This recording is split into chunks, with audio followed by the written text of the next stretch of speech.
নমস্কার, মাননীয় মুখ্যমন্ত্রীর কাছে একটা অনুরোধ। আজকে পশ্চিমবাংলার বুকে আপনি নতুন এসছেন, 5 বছর কেন এখন 50 বছর আপনি থাকুন, এতে কারোর কোনো আপত্তি নেই। মানুষ সুযোগ সুবিধা পেলে আপনাকে বারবার ভোট দেবে। তৃণমূল ছিল 15 বছর, আপনিও থাকবেন আরও 50 বছর থাকবেন, তাতে কোনো আপত্তি নেই। কিন্তু কি মানুষ যে হয়রানির মুখোমুখি হচ্ছে, যে বৃদ্ধ ভাতা, বয়স্ক ভাতা, কোথায় মহিলাদের অন্নপূর্ণা ভাণ্ডার, লক্ষ্মী ভাণ্ডার, নানান কিছুর জন্য হয়রানি হচ্ছে বারবার, একবার অফলাইন একবার অনলাইন। এই যে এই হয়রানিটা বন্ধ করুন। আপনার যদি টাকা দেওয়ার ইচ্ছা থাকে কিংবা 3000 করে দিচ্ছেন অন্নপূর্ণা, খুব ভালো কথা, দেন। কিন্তু কি সেই টাকাটা আপনি দেওয়ার ন্যায্যভাবে আপনি মহিলাদের আধার কার্ড নিন, আধার কার্ড নাম্বার ডাইরেক্ট টাকা ট্রান্সফার করে দেন।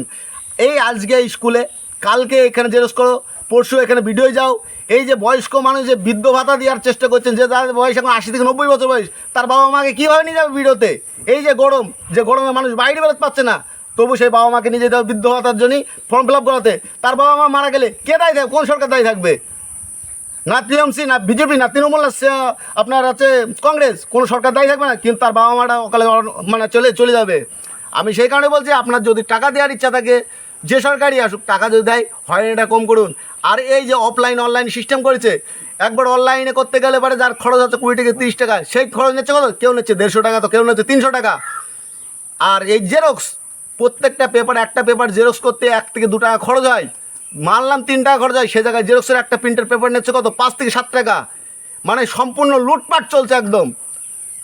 আমি বলতে চাচ্ছি, অফলাইন হোক অনলাইন হোক, আপনার কাছে টোটাল লিস্টেড আছে। আপনি আধার কার্ড নিন, আধার কার্ডের জেরক্সটা নিয়ে আপনি টোটাল অ্যাকাউন্টের ডিটেলসটা নিয়ে আপনি টাকা মারেন, বৃদ্ধ ভাতা হোক, বয়স্ক ভাতা হোক, ঠিক আছে।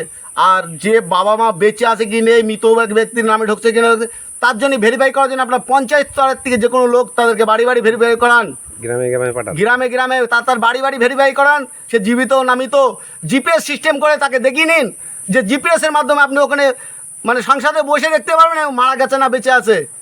ঠিক আছে, আমি চাচ্ছি অবিলম্বে জিনিসটা বন্ধ করুন, জেরক্সের সিস্টেম আর অনলাইন অফলাইন সিস্টেম।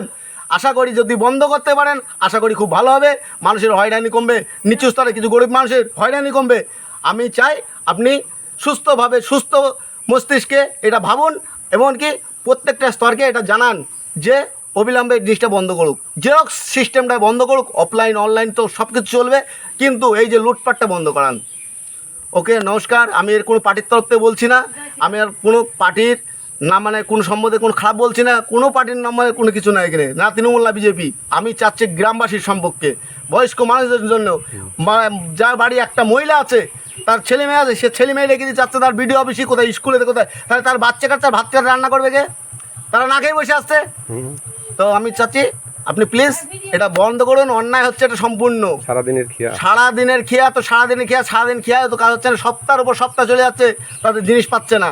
অতএব এটা বন্ধ করুন, যেটা সঠিকভাবে আপনি আধার কার্ডটা নিন, আর ভেরিফাই করার জন্য সে মারা গেছে না বেঁচে আছে না, মহিলা না বেটা ছেলে, ভেরিফাই করার দিন 50 স্তর থেকে আপনি লোক পাঠান, বাড়ি বাড়ি লোক পাঠিয়ে দিন, জিপিএস সিস্টেমে তার ফটো তুলুন, ভিডিও করুন, টাকা পাঠান অবিলম্বে। ওকে, নমস্কার, বাই বাই, গুড বাই, দেখা হবে নেক্সট স্টেপ।